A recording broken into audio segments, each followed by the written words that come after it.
الكلام ده هيزعل ناس كتير، بس لازم اقول معظم الحاجات اللي انت بتحبها او متعلق بيها مش انت اللي مختارها بإرادتك، واختيارها وتأثيرها عليك بسبب حد تاني. يعني مش انت صاحب القرار. في تجربة اتعملت سنة 1968 اسم التجربة The Mere Exposure Effect. عرضوا على ناس رموز واشكال غريبة ما يعرفوش معناها. بعض الاشكال دي ظهر مرة وبعضها اتكرر كذا مرة. المهم ان الناس ما كانتش واخدة بالها من التكرار، وبعد كده سألوهم انهي رمز عجبهم وشدهم اكتر، والنتيجة كانت نفس الكلام في كل المشاركين في التجربة دي. كل ما الرمز اتكرر قدامهم اكتر كل ما فضلوه اكتر، على الرغم من ان هم ما يعرفوش معنى الرموز دي وما خدوش بالهم اصلا من تكرارها. وده بيحصل لان باختصار مخك بيعتبر اي حاجة بيشوفها كتير حاجة آمنة، فبيبدأ يسلم لها ويبدأ يحتفظ بيها اكتر من الغير، فبيميل لها اكتر. وعلى فكرة ده ما يعتبرش سبب منطقي، بس القصة مش في اللي بتحبه بس، لا، ولكن اللي بتعمله كمان. في تجارب تانية حصلت، مجرد ان الناس تتعرض لاشارات او كلمات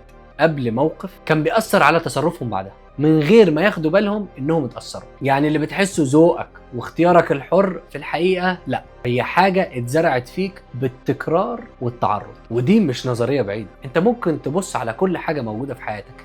الأغنية اللي كنت بتكرهها وبدأت تحبها، الأكلة اللي كنت بتكرهها وبدأت بتحبها، الشخصية اللي كنت ما بطيقهاش ولكن مع تواجدك معاها بقيت خلاص أوكي معاها، بيس، ما عادش فيه مشكلة. البراند اللي انت ممكن تلاقي نفسك بتشتري منه حتى لو سعره عالي لمجرد ان انت تعرضت للبراند ده مثلا في اعلان او موقف، او ان البراند ده لبسه صلاح او رونالدو او ميسي، ما ده كله بيدي سيجنال لمخك على الامان. الرأي اللي بقى مقنع بسبب ان هو اتكرر قدامك آلاف المرة. يعني حتى الافكار اللي انت بتصدقها ممكن تكون مصدقها بسبب ان هي مألوفة مش صحيحة. افكار كتير بتشوفها في افلام، وزي ما نشوف ناس كتير في افكار بيتقبلها المجتمع دلوقتي وتأثيرها كان من افلام، وده بيؤدي ان المجتمع يبدأ يتقبل حاجات مع الوقت. وعلى فكرة كل حاجة انا بعملها وبقدمها لك سببها واساسها ان انا عاوزك تكون عارف وواعي ايه اللي بيحصل لك. كلمة خليك دايما واعي مش هزار ولا صدفة، وخليك دايما واعي.